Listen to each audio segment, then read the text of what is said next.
বাংলাদেশের মধ্যে ভিতরে ভিতরে অনেক কিছু চলছে মনে হয়, যেটা আমরা আসলে বুঝতে পারছি না। তবে ওই যে কোথাও যদি আগুন ওই ধোঁয়া দেখা যায়, তাহলে সেখানে যে আগুন জ্বলছে এটা স্বাভাবিকভাবে অনুমান করা যায়, যদি না ভিন্ন কিসিমের কোনো ধোঁয়া হয়। যেমন অনেক সময় যে গান বাদ্যের স্টেজে ধোঁয়া টোয়া ইয়ে করে না, তৈরি করে না, তো ওইগুলোর পিছনে তো কোনো আগুন টাগুন থাকে না। তো আবার ওই যে বলা হয় না যে পশ্চিম আকাশে যদি মেঘে কালো দেখা যায়, তাহলে ঝড়ের একটা পূর্বাভাস এটা কিন্তু দেওয়া যায়। তো বাংলাদেশেও মনে হচ্ছে যে ওই ধরনের কোনো কিছু একটা ঘটছে। যদি তা না হয়, তাহলে এই যে একটা খবর এখানে দেখা যাচ্ছে, সেনাবাহিনীর 50% সদস্যকে মাঠ থেকে সরিয়ে নেওয়া হবে। এইটা আমার মনে হচ্ছে যে বাংলাদেশে কিছু একটা ঘটতে যাওয়ার একটা পূর্ব লক্ষণ। এবং বিগত কয়েকদিন ধরে নানা রকম ঘটনা ঘটে যাচ্ছে এবং খুবই দ্রুত, যেগুলো কিন্তু এর জাস্ট এক সপ্তাহ আগেও কল্পনা করা যায়নি। কেউ কেউ কখনো কল্পনা করছিল যে কথা নেই বার্তা নেই, ধুম করে শেখ হাসিনা 3টা ওয়ার্ল্ড ওয়াইড যে নিউজ নেটওয়ার্ক আছে তাদেরকে উনি ওইরকমভাবে ইয়ে করবেন, ওই সাক্ষাৎকার দিবেন। এটা তো প্রশ্নই ওঠে না, তাই না? অথচ কী এমন হলো যে সাক্ষাৎকার দিয়ে দিলেন? এখানে পিছন থেকে নিশ্চয়ই ওই ম্যাটিকুলাস ডিজাইন করছিল না, ওই যে ডিপ স্টেট আমেরিকার, মনে হচ্ছে যে তাদেরই কোনো ইঙ্গিত টিঙ্গিত থাকবে। তা যদি না হয়, তাহলে শুধুমাত্র ভারতের কারিশমায় এই আন্তর্জাতিক এই বিশাল বিশাল মিডিয়াগুলা ওই দৌড়ালো শেখ হাসিনার কাছে সাক্ষাৎকার নিতে। আমার তো মনে হয় না। এখানে মনে হচ্ছে যে বাংলাদেশ নিয়ে ডিপ স্টেট তথা ওই মানে আমেরিকার ডিপ স্টেট আর কি, বাংলাদেশ নিয়ে আমেরিকার যে প্ল্যান প্রোগ্রাম বা মিশন ছিল, যে কোনোভাবেই হোক তারা মনে হয় যে সেখান থেকে পাত্তাড়ি গুটিয়েছে। এবং তারই লক্ষণস্বরূপ ওই যে প্রথমত শেখ হাসিনার সাথে বিভিন্ন সংবাদপত্রের সাক্ষাৎকার। এবং এইটা কেন হয়েছে সেটাও বোঝা গেল যে পরবর্তীতে যে ব্যাংককে এই যে 10 বছর মেয়াদি এই প্রতিরক্ষা চুক্তি ভারত আর আমেরিকা, কী অদ্ভুত ব্যাপার, তাই না? ট্যারিফ নিয়ে ডোনাল্ড ট্রাম্প ভারতের বিরুদ্ধে বিষোদ্গার করে গেছে কন্টিনিউয়াসলি। ভিতরে ভিতরে দিয়ে আবার আলাপ আলোচনা হচ্ছে এ ধরনের প্রতিরক্ষা নিয়ে। এইটা তো ভাই আমরা বুঝি নাই। দেখেন যে কথা নেই বার্তা নেই, ওট সেড়ি তোর বিয়ে কাজায় কোনো চুক্তি হয় না, বিশেষ করে প্রতিরক্ষা চুক্তি তো প্রশ্নই ওঠে না। তাও আবার আমেরিকা করবে কোনো একটা দেশের সাথে, নিশ্চয়ই দীর্ঘমেয়াদী আলাপ আলোচনা, বোঝা পড়া এগুলো তো থাকে, তাই না? তো উপরে উপরে ডোনাল্ড ট্রাম্প যুদ্ধংদেহী মনোভাব নিয়ে ভারতের উপর উল্টাপাল্টা কত কথাবার্তা, কিন্তু ভিতরে ভিতরে কিন্তু আলোচনা সমালোচনা সমঝোতা সব কিছুই যে চলছে, এটা তার অন্যতম নমুনা। সুতরাং এই সমস্ত ঘটনা থেকে আভাস পাওয়া যাচ্ছিল যে কিছু একটা ঘটতে যাচ্ছে, বাট কী ঘটতে যাচ্ছে, এবং সেটা অবশ্যই বাংলাদেশকে নিয়ে যে ঘটতে যাচ্ছে সেটা কিন্তু বলাই যাচ্ছিল। কারণ এই বাংলাদেশের বিষয় নিয়ে ভারতের তো চিন্তার কোনো শেষ নাই, যার বিয়ে তার খোঁজ নেই, পাড়া পড়শির ঘুম নেই, অনেকটা এরকম। এবং কেনই বা হবে না, কারণ বাংলাদেশ একটা মুসলিম প্রধান দেশ, এখানে এখন ধর্মোন্মাদ জনগোষ্ঠীর বসবাস। হঠাৎ করে কথা নাই বার্তা নাই যদি নানা রকম জঙ্গি সংগঠন, ওই পাকিস্তানের মধ্যে জয়শ ই মুহাম্মদ বা লস্কর-ই তৈবা বা আরও অন্যান্য বিভিন্ন কায়দার জঙ্গি সংগঠনগুলো বাংলাদেশে যদি ঘাঁটি গেড়ে প্রতিনিয়ত বর্ডার দিয়ে ক্রস করে ভারতের মধ্যে ঢুকে গিয়ে ওই পাকিস্তান যেমনটা করে আর কি, যে কিছুদিন আগে যে 26 জন হিন্দুকে বেছে বেছে গুলি দিয়ে মেরে ফেললো। এখন যারা গুলি দিয়ে মেরে ফেলতে আসছে তারা কিন্তু নিশ্চিত জানতো যে তারা নিজেরাও মারা যাবে, কিন্তু ভাগ্য চক্রে মনে হয় যে তারা কেউকে বেঁচে গেছে। কিন্তু তারা এই চিন্তা করে আসে নাই যে তারা বেঁচে ফিরবে, অর্থাৎ এটা কিন্তু অনেকটা সুইসাইডাল অ্যাটাক ছিল আর কি। তো বাংলাদেশেও এরকম বহু মমিন মুসলমান আছে যারা এই ধরনের জঙ্গি সংগঠনে যোগ দিয়ে ওই যে ওই মুশরেক হত্যার উদ্দেশ্যে ভারতে গিয়ে কিন্তু এরকম আত্মঘাতী হামলা, যেটাকে সুইসাইডাল অ্যাটাক, এগুলো করার জন্য বাংলাদেশের কিন্তু বহু মানুষ আছে। তো অতএব বাংলাদেশে কি হলো না হলো এইটা নিয়ে এই পড়শি ভারতের চিন্তার যে শেষ থাকবে না, এতে কিন্তু কোনো সন্দেহ নাই। আর তাছাড়া যে 7 সিস্টার্স নিয়ে নানা রকম চিন্তাভাবনা তো আছেই। কথা নাই বার্তা নাই, ভারত যদি 7 সিস্টার্সের কিছু লোককে বাংলাদেশে আশ্রয় প্রশ্রয় দিয়ে অস্ত্রপাতি দিয়ে গুলি বন্দুক দিয়ে তারপরে ট্রেনিং ইত্যাদি দিয়ে যদি ভেজাল করা শুরু করে, তাহলে তো ভারতের কিছু না কিছু তো ভেজাল হবে। খামোকা প্রচুর অর্থ খরচ হবে, সৈনিক ডিপ্লয়মেন্ট করা লাগবে, অনেক খরচ বেড়ে যাবে, এবং যে কারণে সংগত কারণেই কিন্তু ভারতের মাথা ব্যথা।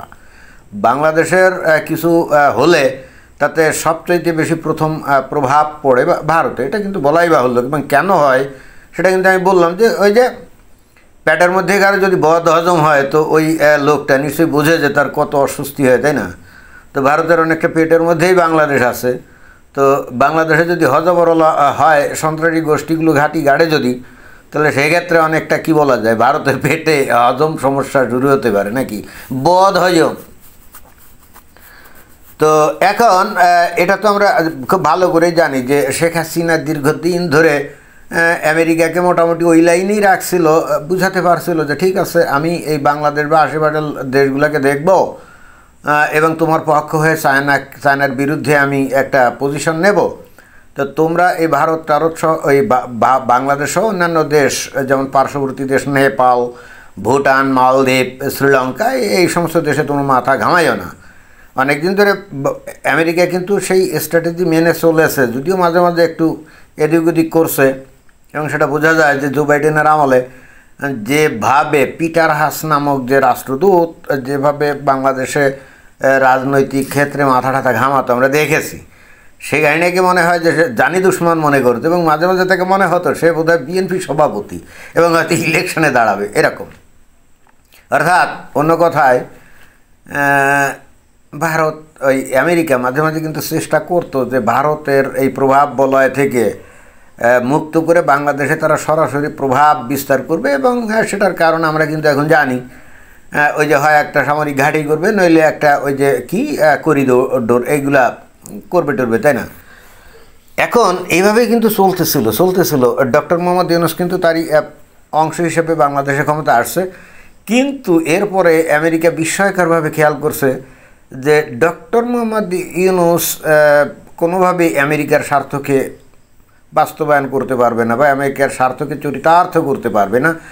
আর এটা বিস্ময়করভাবে আমেরিকা দেখছে যে ভারত আর আগের মতো দুর্বল নাই, এবং অপারেশন সিন্দুরে ভারতের যে একেবারে কি বলা যায়, একেবারে স্যাচুরেটেড অ্যাটাক, একেবারে কম্বাইন্ড অ্যাটাক যেটাকে বলে, একবারে স্যাচুরেটেড অ্যাটাক, এই ধরনের অ্যাটাক কিন্তু পৃথিবীর খুব কম দেশই কম সময় করে, আমেরিকা মাঝে মাঝে করে আমরা দেখি।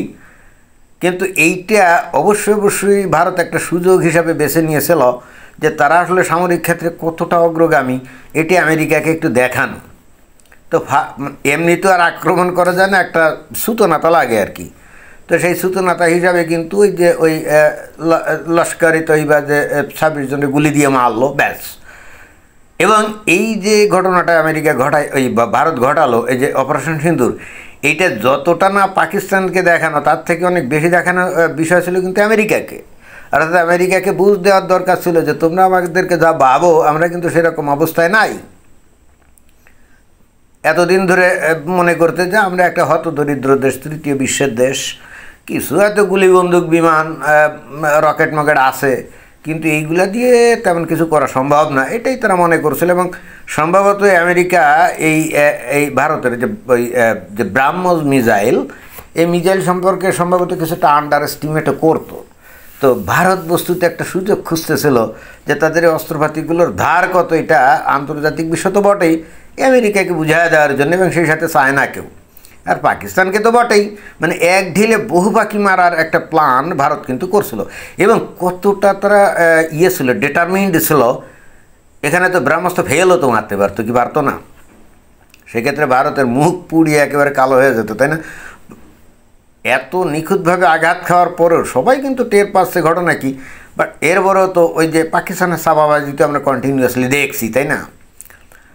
তো ফলে হচ্ছে কি, আমেরিকাকে এই ভারত বুঝিয়ে দিয়েছে ব্রাহ্মস দিয়ে অ্যাটাক করে যে আসলে তারা কারা। এবং অতঃপর আস্তে আস্তে আমরা খেয়াল করছি যে ভারতকে বাগে আনতে ডোনাল্ড ট্রাম্প ওই ট্যারিফ যুদ্ধ শুরু করে, কোনোটাতেই কাম হয় নাই। শেষমেশ ভিতরে আলাপ আলোচনা ঠিকই হয়ে যাচ্ছিল, প্রতিরক্ষা চুক্তি হয়ে গেছে। কনক্লুশন হচ্ছে বাংলাদেশের ব্যাপারে আমেরিকা যে মাথাটা ঘামাতো, তারা কিন্তু এখান থেকে অলরেডি ভেগে গেছে, এবং মনে হচ্ছে যে, এবং সেটাও আমার কাছে মনে হচ্ছে, কিন্তু ওই যে এতদিন যে ইনভেস্ট করছিল, যে বিলিয়ন ডলার ইনভেস্ট করছিল না, তো আমেরিকা চিন্তা করেছে আবার এতদিনের বিলিয়ন ডলার কি মানে গেল, পানিতে গেল। এই জন্যেই কিন্তু ওই যে বাংলাদেশ যখন Z10C বিমান ওই যে চায়না থেকে 20টা কিনবে বলে হম্বিতম্বি করছে না, আওয়াজ দিচ্ছে না। আমেরিকার সিনেটে দেখলাম যে বাংলাদেশের যে রাষ্ট্রদূত তারা নিয়োগ দিচ্ছে, তাকে জিজ্ঞেস করা হচ্ছে যে বাংলাদেশ তো এই সমস্ত তেললেসমাতি শুরু করে দিয়েছে, চায়না থেকে অস্ত্র কিনবে, তা তুমি কী করবা? তা ওরে আমি এটা শুনলাম, তো বললো যে আমি অবশ্যই কীভাবে বাংলাদেশ আমেরিকার কাছ থেকে অস্ত্রপাতি কেনে বা আমেরিকার মার্কেটে ঢুকতে পারে আমি সেই বিষয়ে জোর দেব। তার মানে বোঝাই যাচ্ছে যে আমেরিকা বলতে চাচ্ছে যে আমরা এতদিন বিলিয়ন ডলার খরচ করে সেই কাহিনার ভাগালাম, আর ডক্টর মোহাম্মদ ইউনূস তোমাকে বসালাম, আর তুমি মানে আর খুঁজে পাইলে না, তুমি চায়নার থেকে অস্ত্রপাতি নিচ্ছ, তাহলে আমার এই যে বিলিয়ন ডলারটা কি পানিতে যাবে? অর্থাৎ যে কোনোভাবেই হোক আমেরিকা এখন বাংলাদেশে কিছু অস্ত্রপাতি গছিয়ে দিতে চাচ্ছে, তাদের ওই যে বিলিয়ন ডলার যে ইনভেস্ট করছিল কিছুটা হলে উসুল করার জন্যে। তা যদি মনে করেন যে 20টা যদি F-16 বিমান বিক্রি করতে পারে, ওই 30-40 বছর পুরনো যে মডেল, তাহলে ওই এক একটার দাম মনে করেন যে যদি 6-7 কোটি ডলার হিসেবে যদি দাম ধরে, যেটা Z10C $10 কোটি না $11 কোটি, তাই না? $10 কোটি। তো ঠিক আছে, আমেরিকা বলবে তোমার $10 কোটি দেওয়ার দরকার নেই, তুমি $8 কোটি দাও বা $7 কোটি দাও। তো $7 কোটি যদি 20টার দাম কত, 7 দুগুণে 14, মানে 1 বিলিয়ন, মানে $140 কোটি, তাই না? একেবারে শুধু আসলে পুষায় নিতে পারে আমেরিকা। একদিন ওই সেই কাহিনীকে উচ্ছেদ করার জন্য যে অর্থ কোটি তারা বিনিয়োগ করছিল, এখন ভারতের সাথে যেহেতু তাদের সব কিছু সেট হয়ে গেছে, তো আমেরিকা চাচ্ছে আবার বিনিয়োগকৃত টাকাটা কি পানিতে যাবে, আমরা এখন কি করব, কিছু অস্ত্রপাতি বিক্রি করব, আমাদের টাকাটা তুলে নেব। এই ডক্টর মোহাম্মদ ইউনূসের উপরে এখন খড়গহস্ত হয়ে গেছে, যে আওয়াজ দিয়েছে না Z10C কিনবে, এতে করে একেবারে আরও মানে কি বলা যায়, আগুনে ঘি ঢালার মতো অবস্থা তৈরি হয়েছে। আগে যেটুক আমেরিকার সমর্থন এই ডক্টর মোহাম্মদ ইউনূসের পিছনে ছিল, এখন মনে হয় যে একেবারেই নেই, পুরা নড়বড়ে। এবং তারই ফলাফল হলো এই যে মাঠ থেকে এই সেনাবাহিনী সরে যাওয়া। আমরা তো জানি যে সেনাবাহিনীর সমর্থনে এই ডক্টর মোহাম্মদ ইউনূস ক্ষমতায়, তাই না? এখন এরা যদি অর্ধেক ব্যারাকে ফিরে যায়, এবং আদৌ অর্ধেক বা তার বেশি যাবে কিনা কে জানে, কিন্তু এটা নিশ্চিতভাবেই যে সেনাবাহিনী ইচ্ছে করে যাচ্ছে তা কিন্তু মনে করার কোনো কারণ নেই। অথবা ডক্টর মোহাম্মদ ইউনূস তাদেরকে নির্দেশ দিয়েছে সেটাও মনে করার কোনো কারণ নেই। নিশ্চিতভাবেই প্রথমত ভারত এবং দ্বিতীয়ত আমেরিকা থেকে নির্দেশ আসছে যে এখন ওই আওয়ামী লীগ আবারও রাজনৈতিক মাঠে যাবে, এবং তাদেরকে পরিপূর্ণ মাত্রায় গণতান্ত্রিক সুযোগ দিতে হবে, অবৈধভাবে তাদের নিষিদ্ধ করা যাবে না, এবং বাংলাদেশে একটা ইনক্লুসিভ ইলেকশন হবে। এই সমস্ত নাম দিয়ে বস্তুত আওয়ামী লীগকে আবার মাঠে নামিয়ে এই যে অন্তর্বর্তীকালীন সরকারের লোকজন, তারপরে এই যে মনে করেন যে সমন্বয়কটাও আছে না, বা বিএনপির লোকজনরা যারা এই গত 15 মাস ধরে লুটপাট, চাঁদাবাজি, তারপরে গণপিটুনি দিয়ে হত্যা, ভাঙচুর এগুলো করছে না, মনে হচ্ছে এর এগেনস্টে আওয়ামী লীগকে আবার লেলিয়ে দিয়ে গোটা দেশটা আবারও ওই আওয়ামী লীগের কবলে ফেলার জন্য ভারত চেষ্টা চালাচ্ছে আমার ধারণা। এবং এইটা কিন্তু বিএনপি বুঝতে পারছে, বুঝছেন? আমার ধারণা বিএনপি এটা বুঝতে পারছে, এবং বুঝতে পারার সাথে সাথেই ওই যে ওরা ওই তাদের মানে বিভিন্ন আসনে ওই যে সামনের ইলেকশনে কে কে প্রার্থী হবে এইটা ডিক্লেয়ার করছে। এই যে ডিক্লেয়ারটা করছে বস্তুত এইটা বুঝছে একদিকে যেমন, আর অন্যদিকে ওই মনে করা হচ্ছে যে মোহাম্মদ ইউনূস বলছিল না যে ফেব্রুয়ারি মাসে ইলেকশন দিবে, ওখান থেকে যেন সরে না যায়। কিন্তু আন্তর্জাতিক যে অক্টোপাসের যে সুরগুলা এখন বাংলাদেশের উপরে এমনভাবে আঁকড়ে ধরতে যাচ্ছে বা অলরেডি ধরে ফেলছে, কিসের ইলেকশন এই ফেব্রুয়ারিতে, আবার কিসের ইলেকশন। এবং আমার কাছে কেন জানি মনে হচ্ছে হয়তো খুব দ্রুত তত্ত্বাবধায়ক সরকার হবে। হ্যাঁ, আর তত্ত্বাবধায়ক সরকার হলে তো ইলেকশন টান শেষ। আর সাথে সাথে ওই যে আওয়ামী লীগের উপরে যে কী নিষেধাজ্ঞা আছে না, আউট, আওয়ামী লীগ মাঠে আসবে, এবং তারপরে খেলা হবে সে আনে সে আন। আমার কাছে কিন্তু এটাই মনে হচ্ছে। এবং যে কারণে বস্তুত ফিল্ড প্রস্তুত করার জন্য বা ফিল্ডকে পরিষ্কার করে দেওয়ার জন্য সেনাবাহিনী বলছে যে আমরা এখন চলে যাব। নিশ্চিতভাবেই ডক্টর মোহাম্মদ ইউনূস চায় নাই যে তারা চলে যাক নাকি। এবং এই ঘটনার পরে আমি একেবারে 100% নিশ্চিত, দেখবেন যে আর কিছুদিনের মধ্যেই বাংলাদেশ থেকে বেশ কিছু লোকজন দেখবেন যারা নাকি ওই যে শেখ হাসিনা উৎখাতের সাথে জড়িত ছিল, দেখবেন যে একের পর এক বাংলাদেশ থেকে ভেগে যাবে। আমার ধারণা দেখবেন যে নিঃশব্দে ভেগে যাবে, কারণ এখনই তো মোক্ষম টাইম ভেগে যাওয়ার, পরে কিন্তু অনেক দেরি হয়ে যাবে নাকি। তো দেখা যাক কী হয়। ধন্যবাদ।